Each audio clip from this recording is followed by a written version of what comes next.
मुंह भरने का मतलब ये नहीं है।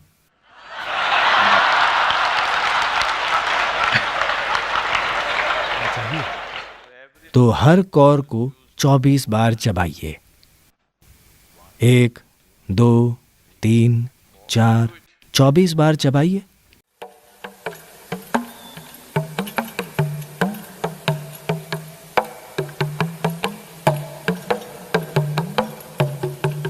वो खाना जो आप खाते हैं,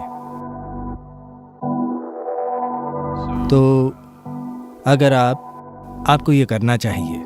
आमतौर पर जो लोग योग के मार्ग पर हैं उनके लिए आप जानते हैं क्या कहा जाता है, आपको सिर्फ 24 कौर ही खाने चाहिए। ये मैं सबके लिए नहीं कह रहा हूँ। अगर आप गौर कर रहे हैं कि आपको दिन भर नींद आती है तो आप केवल 24 कौर खाएं, यानी 24 बार मुंह में कौर भरें। 24 क्यों? मैं अभी उस संख्या की बात नहीं करूंगा, पर उसके पीछे एक विज्ञान है। आप 24 कौर ही खाइए। मुंह भरने का मतलब ये नहीं है।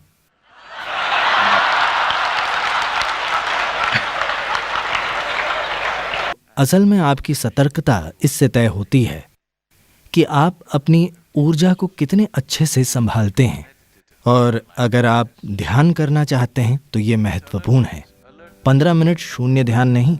अगर आप अपनी जीवन प्रक्रिया में ध्यानमय होना चाहते हैं तो ये सतर्कता केवल मन की सतर्कता नहीं, आपकी ऊर्जा की सतर्कता, आपकी ऊर्जा भी सतर्क हो। इसे सतर्क रखने के लिए ही आप साधना कर रहे हैं, तो इसकी मदद के लिए आप 24 कौर ही खाते हैं। रात के खाने से कोशिश करें, या आप इसे कल से करना चाहते हैं? क्या हम इसी डिनर में कोशिश करें या फिर कल? अब अगर आप 24 कौर खाएं, सामान्य साइज के कौर, तो आप देखेंगे कि आप सुबह 3:30 पर उठ जाएंगे। हाँ, समय को देखने के भारतीय तरीके में निमिष नाम की एक चीज होती है जिसका संबंध 24 से है, इसलिए 24 कौर खाए जाते हैं।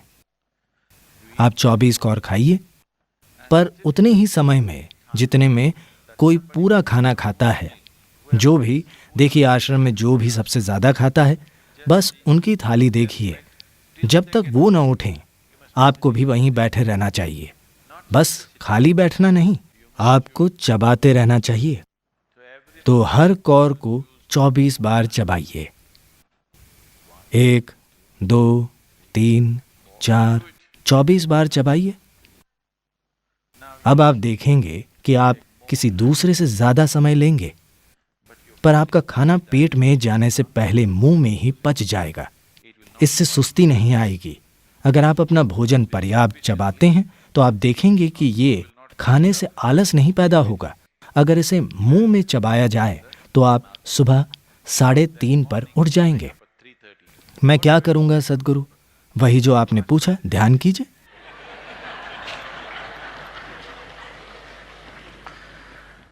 3 बजे, 3:30 बजे आपको भूख लगेगी, नींद खुल जाएगी। 1 गिलास पानी पीकर बैठ जाइए।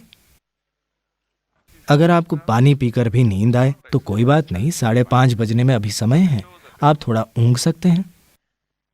या जब आप उठें, सबसे पहले आप शौचालय वगैरह का काम खत्म कर लीजिए, नहाकर अपने बालों को गीला छोड़ दीजिए। आप बिना सोए 8 बजे तक साधना के अंत तक जगते रहेंगे। और कल सुबह के भोजन में भी अगर आप 24 कौर खाते हैं तो आप डिनर के समय तक सोने वाले नहीं हैं। उसे अच्छे से चबाइए। अगर आप अच्छे से चबाते हैं तो पाचन प्रक्रिया 1.5-2 घंटे में पूरी हो जाएगी और आपको भूख लग जाएगी। और रहने का ये सही तरीका है। अगर पेट खाली है तो इसका मतलब ये नहीं कि कुछ खाना ही है। आप बस पानी पीजिए और आप सतर्क रहेंगे। आप बहुत ऊर्जावान रहेंगे। आपका वजन कम नहीं होगा, क्योंकि आपका सिस्टम उस भोजन का इस्तेमाल करना सीख लेगा जिसे आपने अच्छे से खाया है, न कि उसे बर्बाद करेगा। ये आर्थिक और पर्यावरण दोनों रूप से दुनिया के लिए बहुत अच्छा है और आपकी सेहत के लिए भी बहुत अच्छा है। अगर आप इस तरह खाते हैं तो शायद आप कभी बीमार नहीं पड़ेंगे। तो 24 कौर भोजन को आपको 24 बार चबाना चाहिए, हर कौर को पूरी तरह। इससे पहले कि आप इसे निगलें, इसे पेस्ट जैसा हो जाना चाहिए। आप देखेंगे कि आपको इसका बहुत फायदा होगा। आप ध्यान कर पाएंगे।